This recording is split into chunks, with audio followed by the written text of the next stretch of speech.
This holiday season, you might be looking for nutritious, convenient meals to keep you energized on jam-packed days.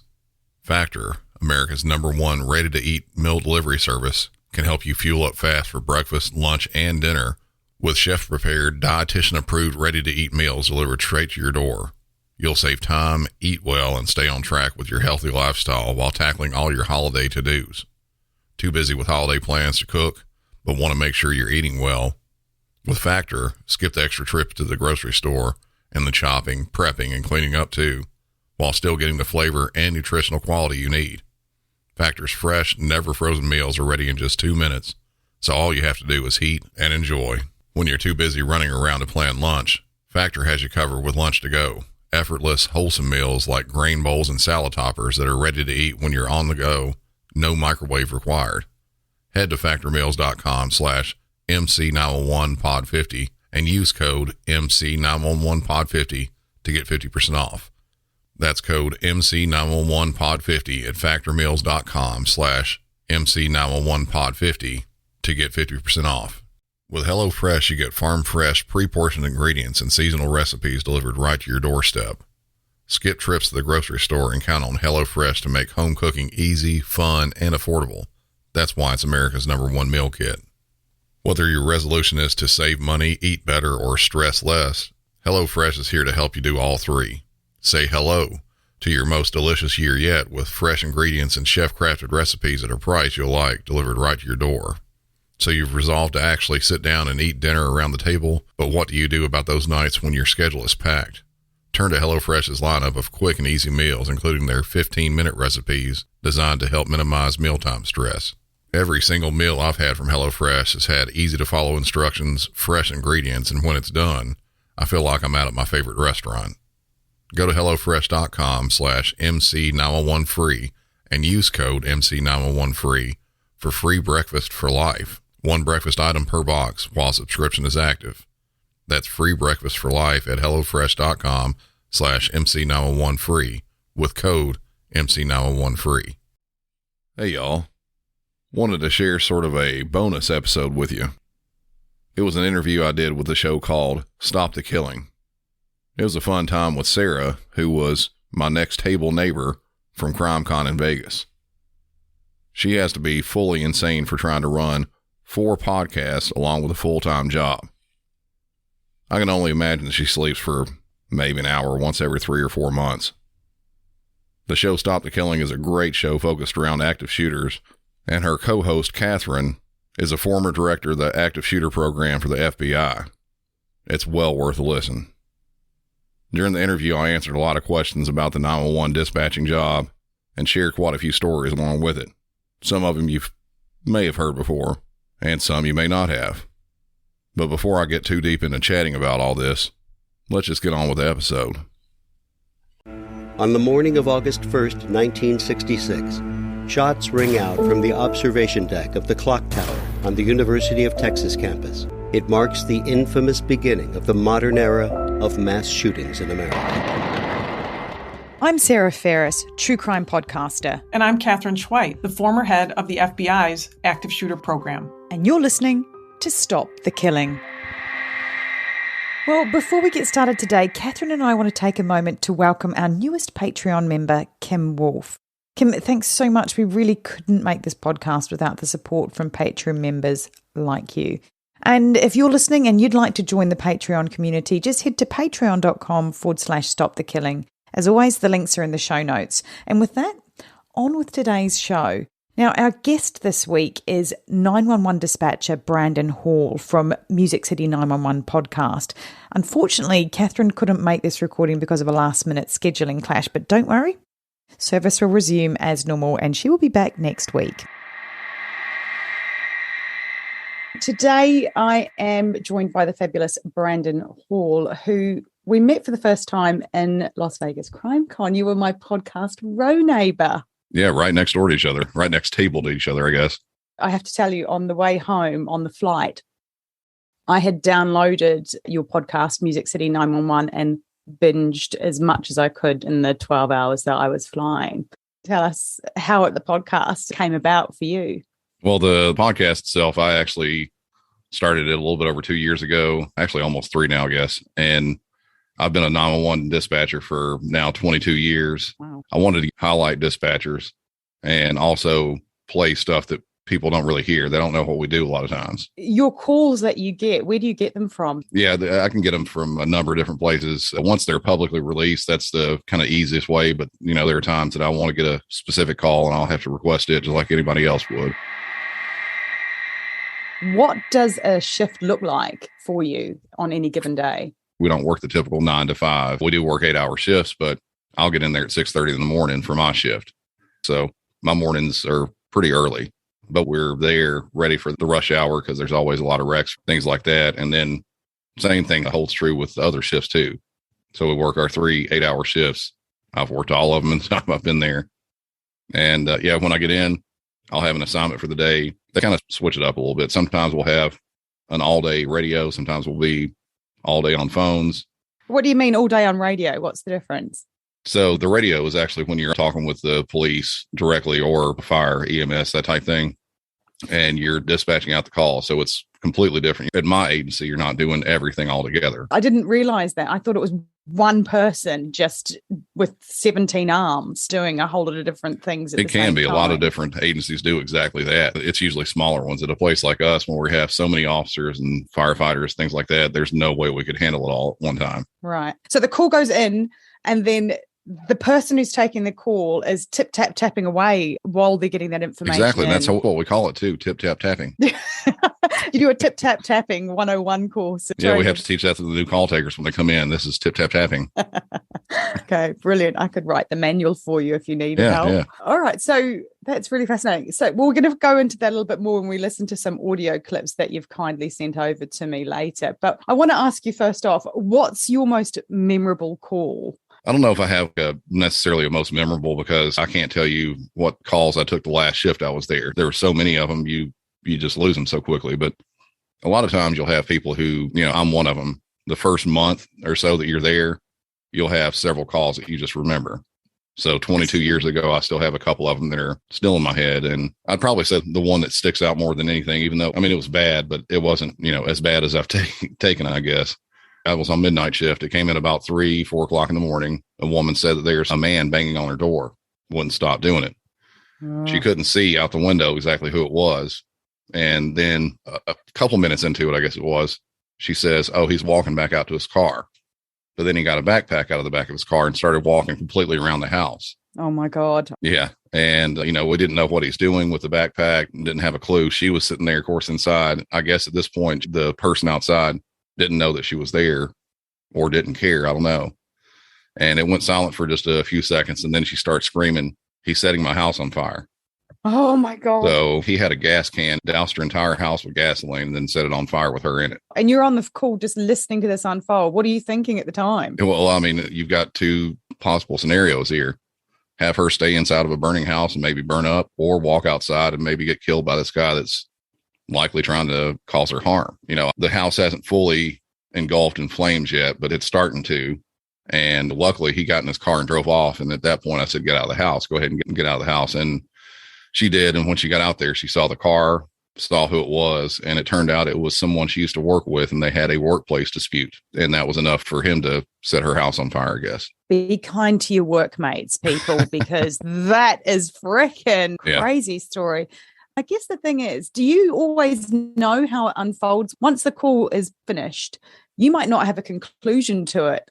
So how do you cope with that? Yeah, it's just, I've been doing it for so long. It's some of it I do look into a little bit just out of curiosity, but most of the time, once I get my part of the job done, I'll go on the next call. There's always calls holding, but I think it was, I don't know, 2 or 3 weeks ago, something like that. I had a call where a guy, he calls in and he says something about his brother, and he has a machete to his chest and he's trying to stab himself with it. And the guy that's calling is in the living room. He's in his bedroom. And I send the call up just like that, and police get out there, and it's right at the end of my shift. So I hang up after the call's over with, and I get up and leave. Wow. Is that something that you've learned to do as a coping mechanism? Because I can't imagine that you can listen to all of this sort of horrific stuff endlessly and not have some coping mechanism along the way. Yeah. I don't know. I'm not exactly sure how I've developed my coping mechanism other than just letting it go. That's the biggest thing for me. I know most people I work with are the same way. Now we don't have calls that really stick with us unless it's a really, really, really bad call. And even then, I've had people kill themselves on the phone while I was on the phone with them. I've been the last person to talk to people before they die. Wow. Just things like that. And a lot of it, you have to realize that you're not involved with that other than being this faceless person that's on the other end of the line. You didn't bring them to that situation. That is intense, though. Do you have, I don't know, a soft place to fall at work? Do they have counselors to process that so people don't end up with PTSD? We have available counselors, and if there's a big case that happens, they'll call them in for us. But most of the time, we don't. The stuff I'm telling you today, this is, I won't say normal stuff, but we have stuff similar to all this stuff almost every single day. Okay. So it's routine for us. What a different world you live in, I tell you. I want to ask you, what is your biggest pet peeve that you wish you could just get into the ears of every human on the planet and say, listen, when you're on a 911 call, do this? Give me the address first before anything else. That's right. The biggest thing. That's what we always ask for first. I mean, literally, we have a greeting that we record in our own voice, and mine says, what's the address of your emergency? And they will launch into a huge, long, whatever about what is going on.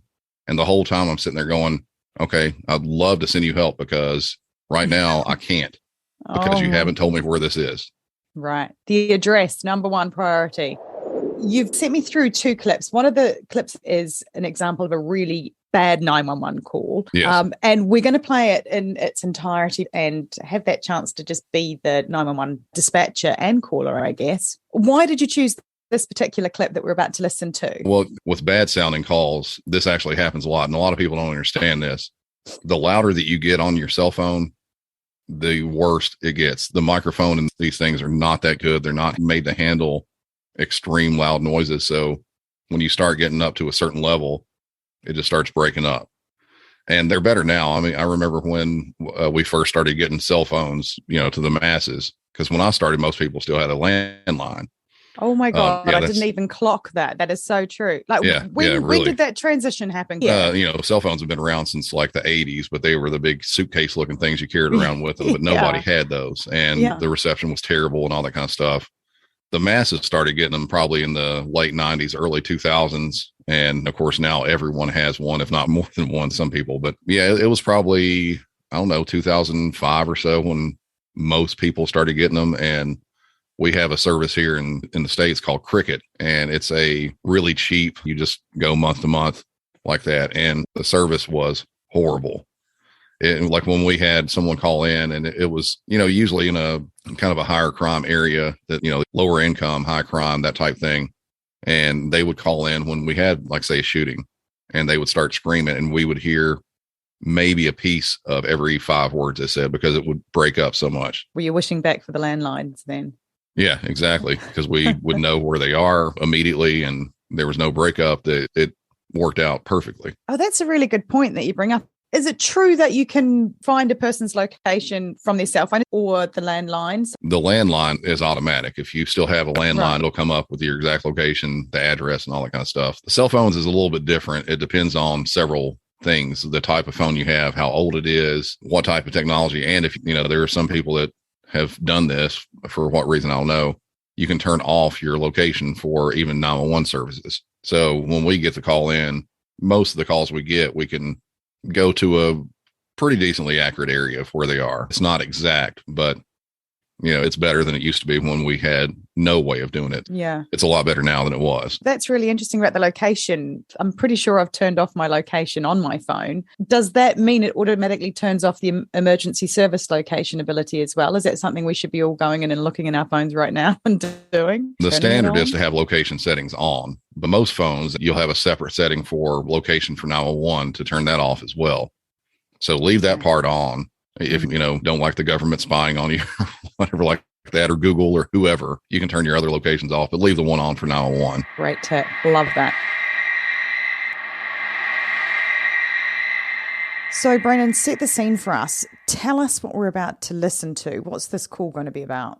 So the first call is the bad sounding one. Not to give too much away of it up front. It is a man who has found his wife shot, and the circumstances are kind of up in the air about it. Even listening, through the entire call, you don't really find out what happened.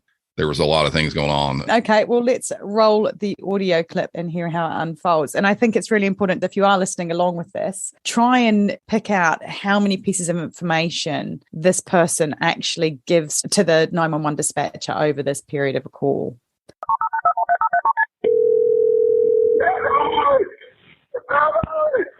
911, what city is your emergency? What address? South 1180 West. Please come quick. Okay, tell me that one more time so I know I have it right. 220 South 1180 West, Orem, Utah. Come quick. Okay, and I have officers headed over there. Tell me the phone number you're calling from, okay? Cell phone.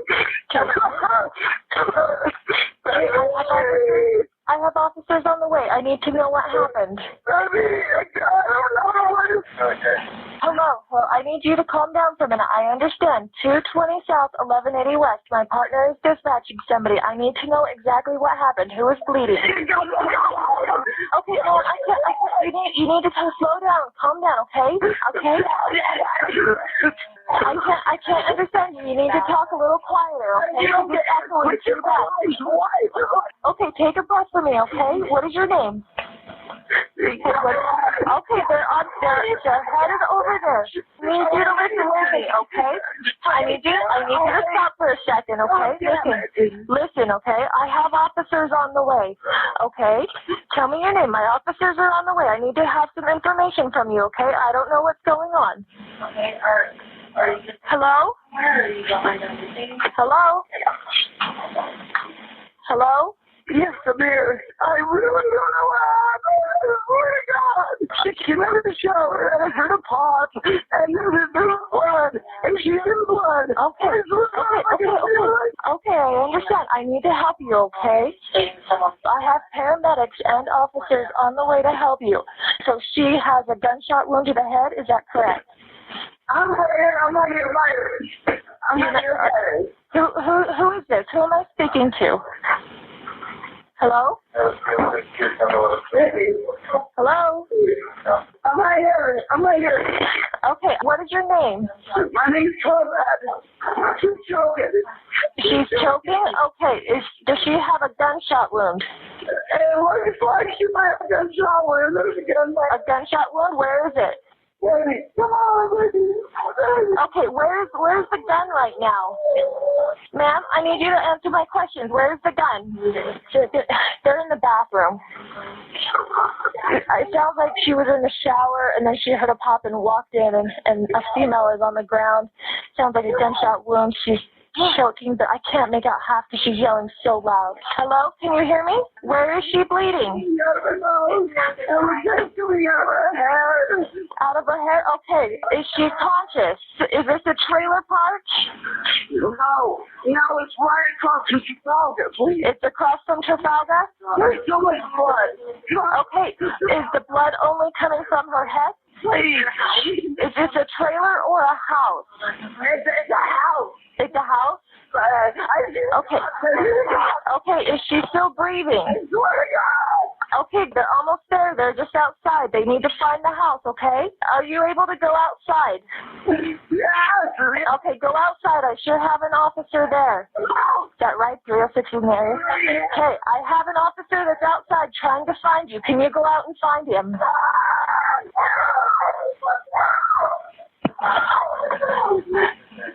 Hello? Phone number. Hello? Okay, I hear a male. Is that the officer on scene? Yeah, that's the officer. You better get up on him. I'm not. My wife. I guess it's his wife. I guess it's a male, or no, I'm talking to a male and it's his wife. I mean, that was pretty intense, and I can see why you called it the bad audio clip. That when the 911 dispatcher says the address, I was like, how could you make that out? Did you pick up the address in it when you heard it? Barely, yes. But, of course, One of the things is when you're actually on the call, it's a little bit different from the recording. It depends on the recording software too that they're using. Some of them are better than others. So sometimes you'll listen to a playback of a 911 call and say, I could hear that completely fine. I don't know why the dispatcher couldn't. Well, the dispatcher's on the floor, like at my center, with 25, 30 other people, and everybody's talking. There's a lot of background noise. It's a little bit harder to hear. But on this, she seemed to be able to hone in on the address pretty easily. And for me, if I'm at work, if I was to hear someone say I'm at 25 Murphy's really quickly like that, most people are like, okay, what is Murphy? What is that? But it's a main street here. And I hear that all the time. I think you guys might be wizards, because even when she hears she's got a gunshot wound to the head, I couldn't make that out at all. But then I wonder also, because she did get the address, would it be that possibly that one was from a landline, so it might have come up on the screen anyway? No, I think he was calling from a cell phone. I'm not positive on that, but I'm pretty sure he was, just by the way that the phone call on his end sounded. I've heard people screaming at the top of their lungs on a landline phone, and it doesn't break up and doesn't distort like that.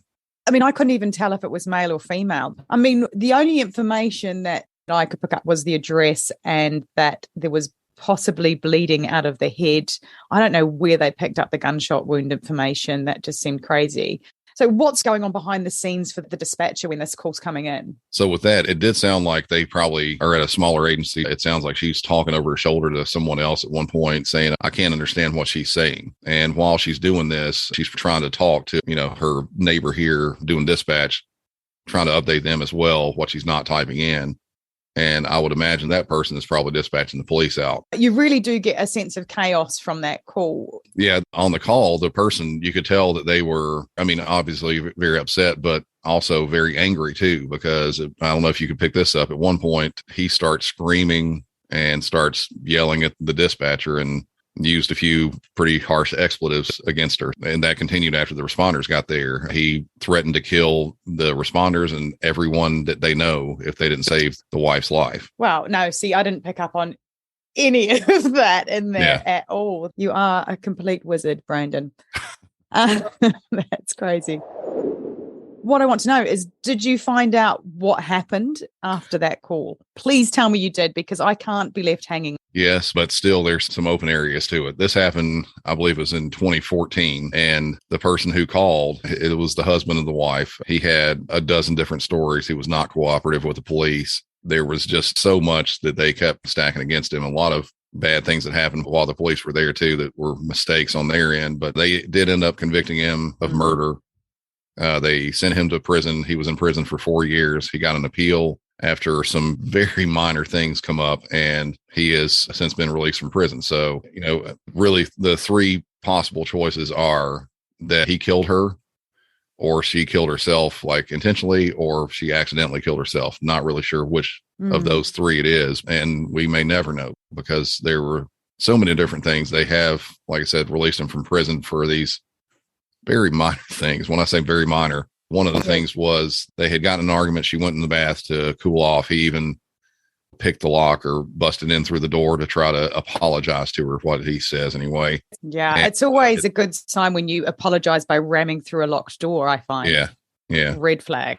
Yeah, there's a lot there. And then she apparently at some point got up out of the bath, still completely naked, walked in the hallway. He says he heard a loud bang, which was the gun going off, and then saw her stumble down the hallway for a few feet and then collapse on the floor. I think the original thing was it was like 12 or 13 feet that they thought that she may have walked before she fell down. And then they mismeasured the hallway, and it was actually only 11 feet. And then the medical examiner says, no, there is a possibility she could have walked that far. There's no possibility she could have walked 12 or 13 feet. It doesn't make any sense to me. I'm no medical examiner, but I know most of the time when someone shoots himself in the head, they will collapse right there on the scene. But it also depends on where you shoot yourself. I was on the phone with someone one time who had just shot themselves in the head, and they put the gun in their mouth, pulled the trigger, and they had it at a wrong angle.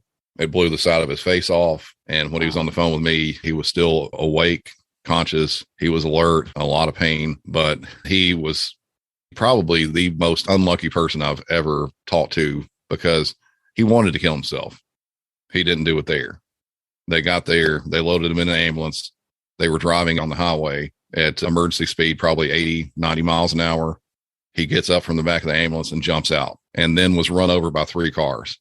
He was still alive. Oh, Yeah.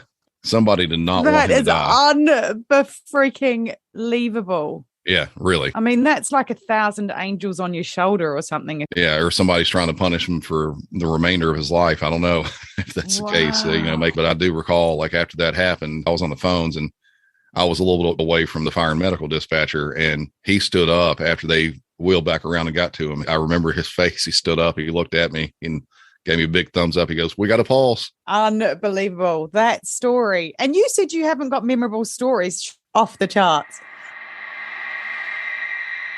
This is true the majority of the time. If someone calls in and they say, "I'm feeling suicidal," they're not going to do it. It's the cry for help. And, we'll go out there and generally take them to a hospital where they'll get some sort of a psych eval and then go from there. The people who call in and say, "My name is this, I'm at this location, and I'm going to kill myself," they're going to do it. You can't stop them. You can try, but they've made up their mind. They know what they're going to do. A good example of that, I was on the phone with someone who said just that. "My name is John Doe. I'm at this address. I'm going to kill myself. You can find me at the bottom of the swimming pool." I mean, I heard a splash, and what he did was he tied some huge bricks on the bottom of his feet and tossed them in, and he just got stuck there on the bottom of the pool and he drowned himself. And why do you think he rang to tell you that? Is that to stop other people finding him? Yeah, I think that's the main thing. Yeah. I've had a woman shoot herself in the head, and she said, right before she pulled the trigger, she said, "Tell my husband I'm sorry." Oh, God, that is such a heavy burden to put on someone. Yeah, exactly. It's a lot. But, like I said, I remember that I was on the phone with her and the phones were still backed up. As soon as I hung up the phone, I was right on the next call, not a second later, and just continued going. And maybe an hour afterwards, my supervisor came up and said, "Did you take that call?" And I said, "Yeah." She said, "Were you on the phone when it happened?" I said, "Yeah."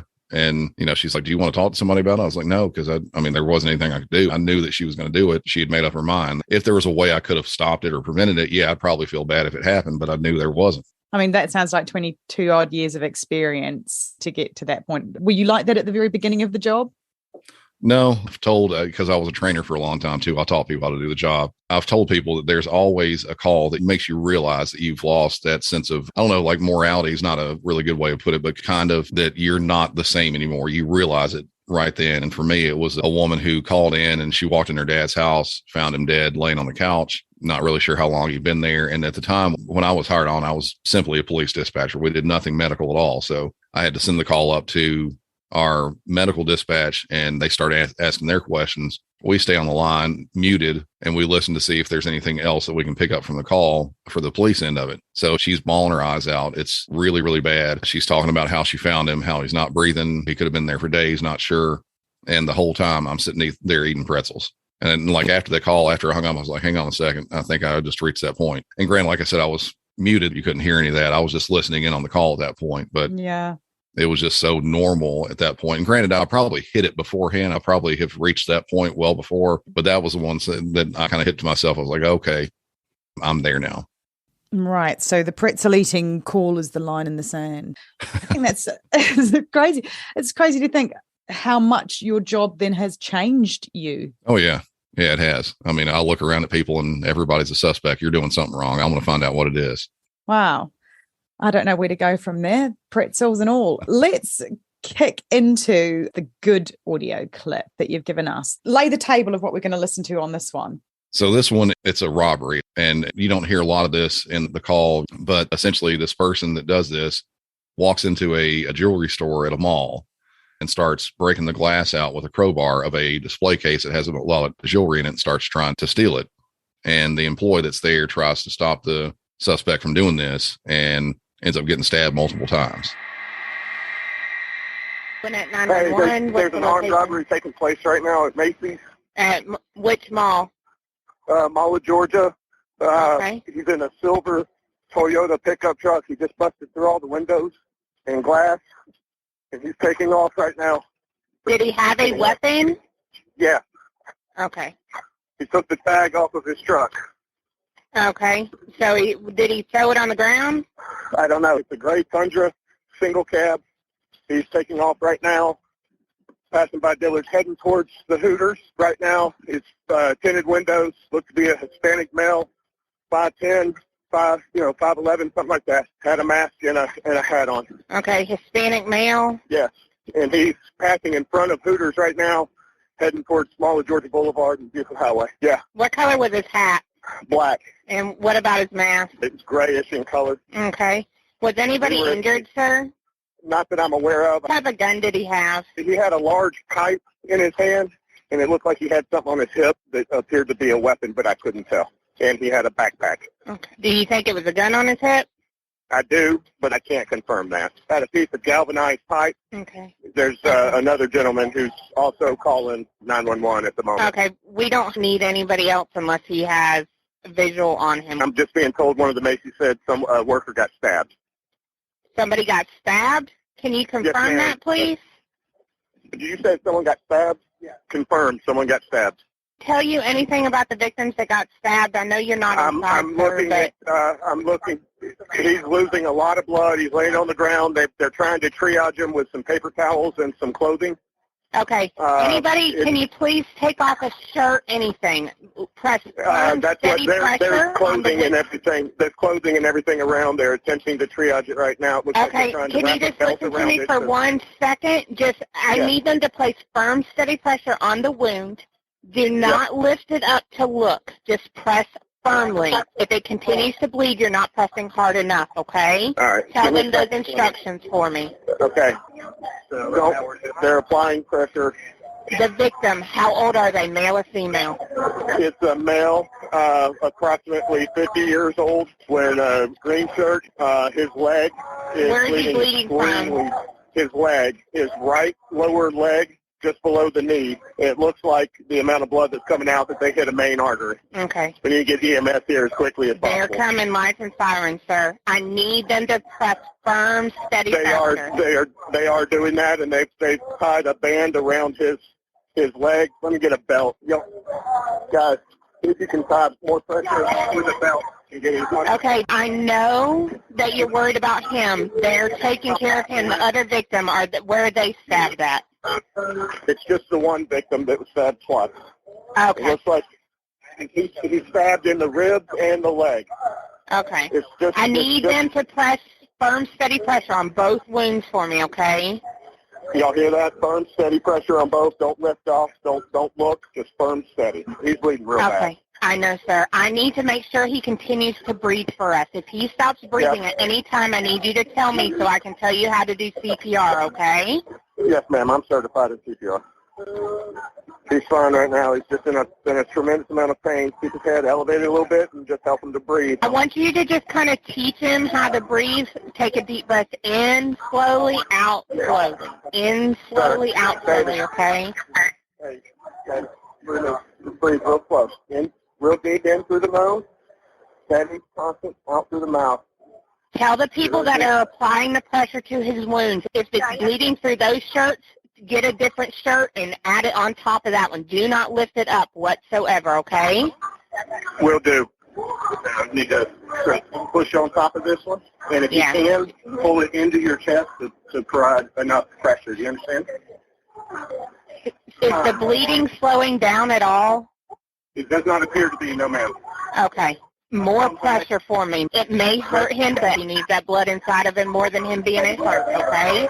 You got it. Ma'am, he's starting to go into shock a little bit. Okay. Tell him to breathe for me. If he passes out, I need everybody to stay calm for me. I know it's stressful, but I Will need do. to know if he continues to breathe. And if not, I need to help you with CPR, okay? Really focus in on your breathing, okay? You don't want to go into shock, okay? Is he still awake?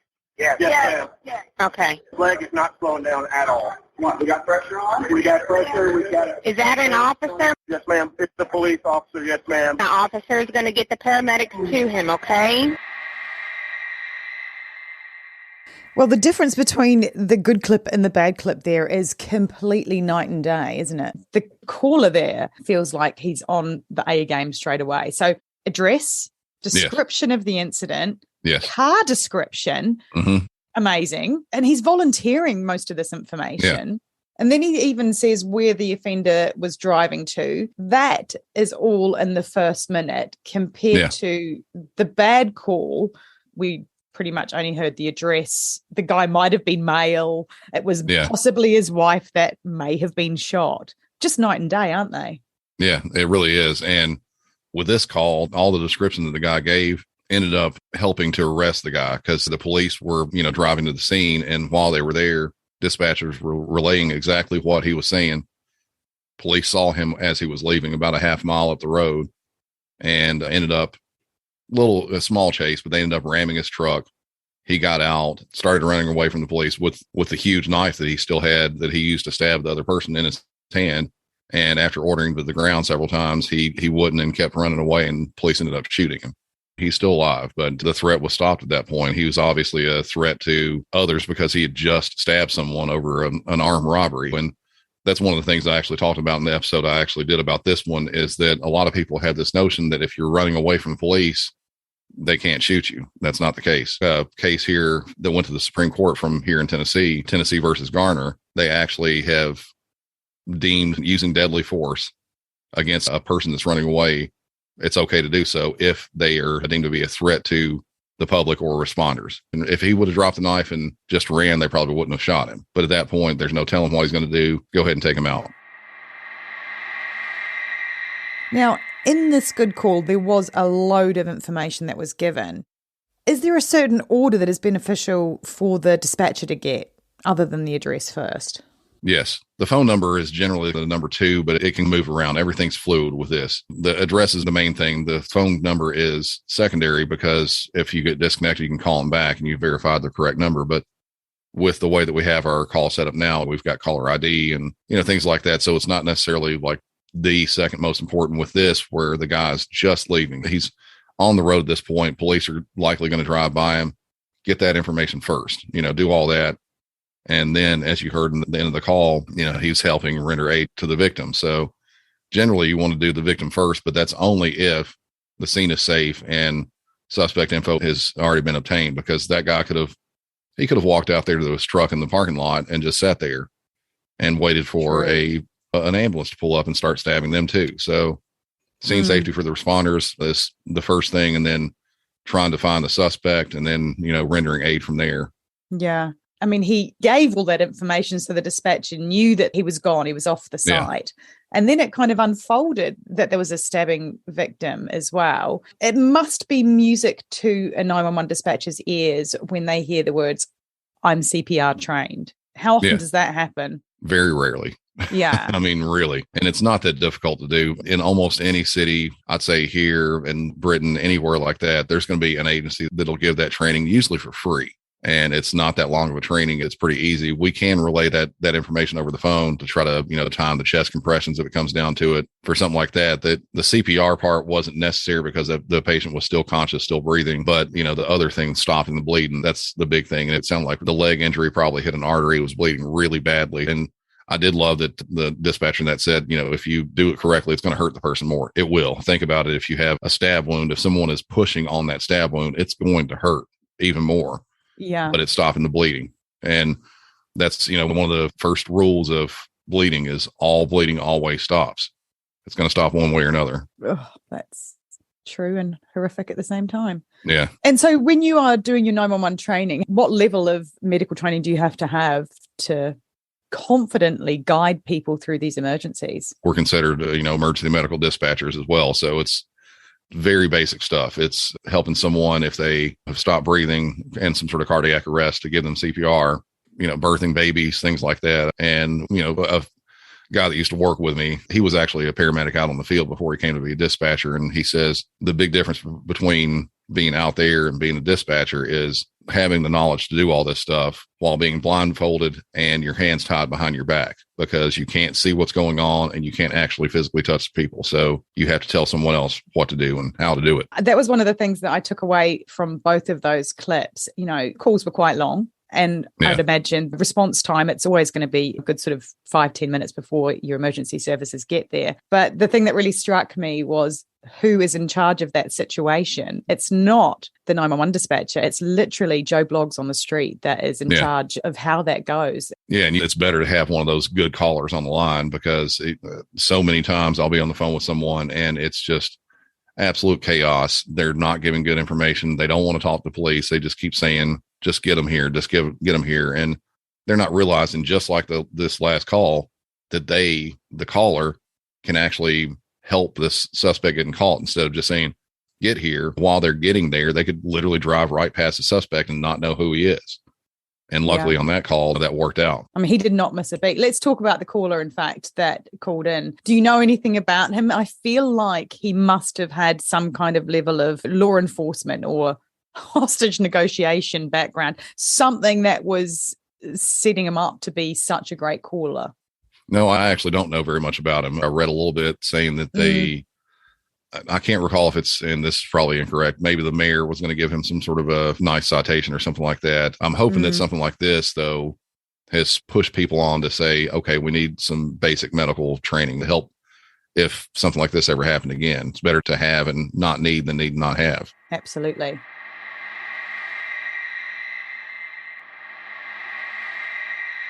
So what were your takeaways in terms of the positive things that happened on that call? Well, I mean, if that person that was there rendering medical aid, if they wouldn't have been there, that person could have easily died from the stabbings. The suspect information, that person could still be out there on the run, maybe stabbing more people or robbing more people. There's a lot of things that could have happened if that caller wouldn't have been on that line. Tell me percentage-wise, roughly, because obviously you won't have these stats in your brain, I'm sure, but how 73. many so you do. This is like Jeopardy, that great American game that I've never ever watched. But how many of calls would fall into this category where it is articulate, insightful in the information that they give straight away and controlled versus chaos, screaming, no sense? Very, very, very few. And to give you a little bit of background in that, we do both non-emergency and emergency calls on 2 separate lines. On the 911 line, I would say that maybe 10% would actually qualify to be considered a real life threatening emergency. 40 to 50% of the calls we get there are people who have their phone in their pocket. We call them butt dials. But then you take those 10% of the people that are calling for a real emergency. Most of them are faced with something they've never dealt with before. So they are not calm. They're in a chaos situation themselves. It's kind of the fight or flight type thing. You don't know how you're going to react to it until it actually happens. You want someone who's calm on the other line. But very few people call in like that and give really good information on it.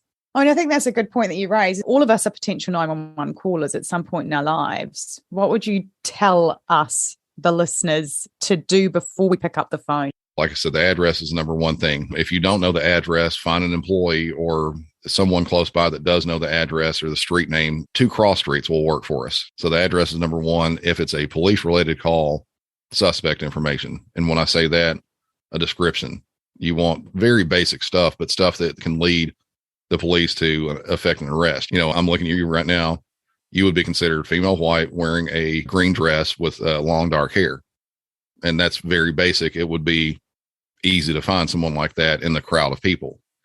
Think about if you're that person, what color shirt were they wearing? What color pants were they wearing? Did they have a hat on? Did they have a weapon? If so, what kind of weapon? Which way did they run? Just very basic stuff like that will help differentiate the suspect from anybody else on the street.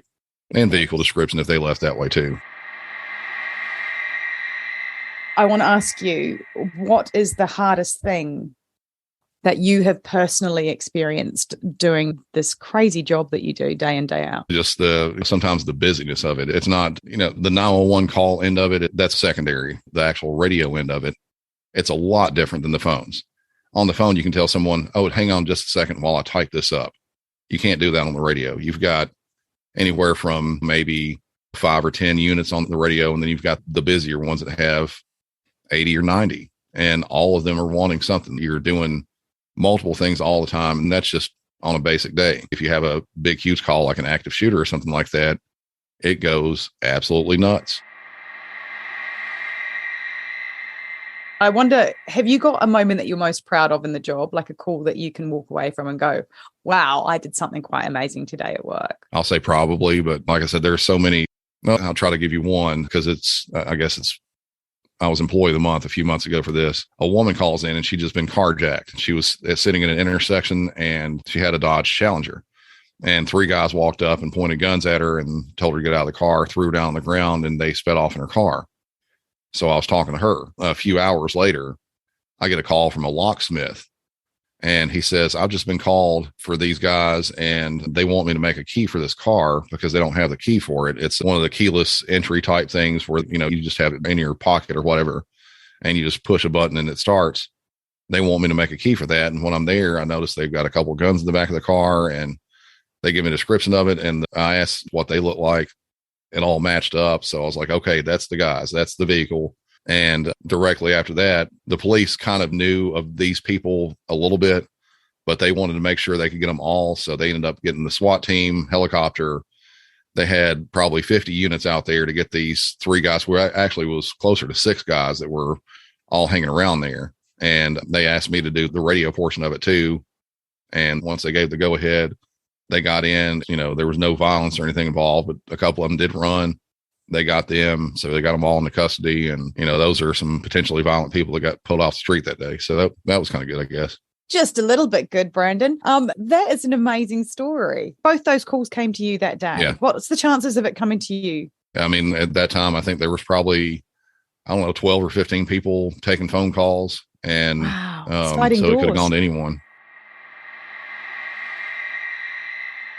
I don't know if your local place would allow this, but some places they'll allow you to go in and sit with the dispatcher for a day and just go, and it won't hurt to ask. Just go in there and you sit, you put on a headset, you're just sitting back and you're right there where it's happening and everything. And if you did that, you would understand more what I'm talking about. There is one other way other than me going into a dispatch center to get the experience, and that is to listen to Music City 911.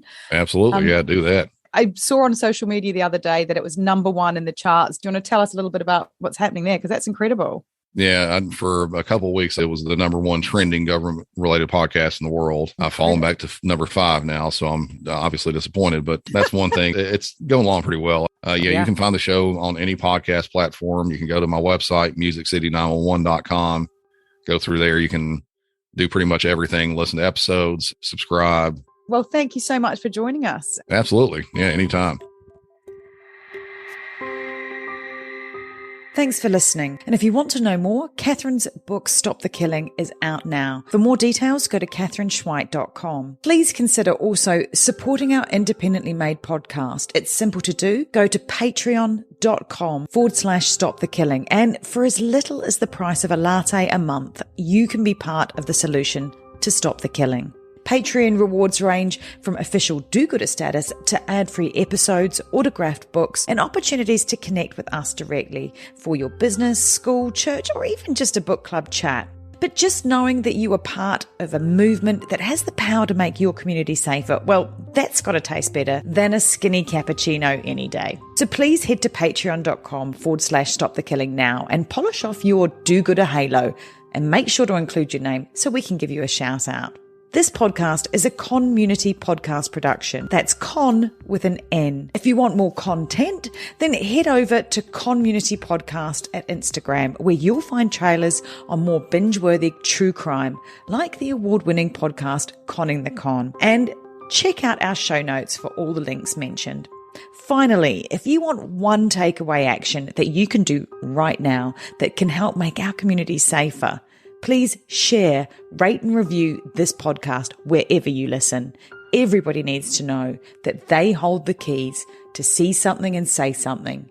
Together, we can stop the killing. It's one of those things you hope never happens, but you better train for it, because it will happen, and it will happen in places you wouldn't expect. Be ready for it.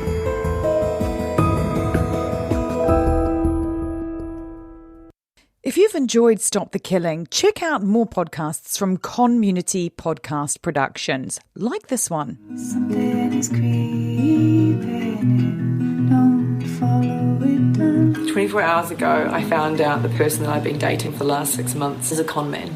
That is my sister Emma. Andrew Tonks's lies had been so convincing, she'd invested $300,000 with him. However, the tables were about to turn on Andrew. What he didn't know was that Emma had discovered his real identity. But to get any chance of justice, Emma had to act like it was business as usual. Coming up in this series. And that's when murder, all this stuff goes through my mind. I'm really, really scared. I'm assuming Sarah has watched too much Netflix and figures I've been defrauding you. Couldn't be further from the truth. That's what this was, a real-life story that seems so unbelievable, but it was actually true. A true story that all starts with one simple Swipe to the right. I'm Sarah Ferris. And I'm Emma Ferris, and this is my story, Conning the Con.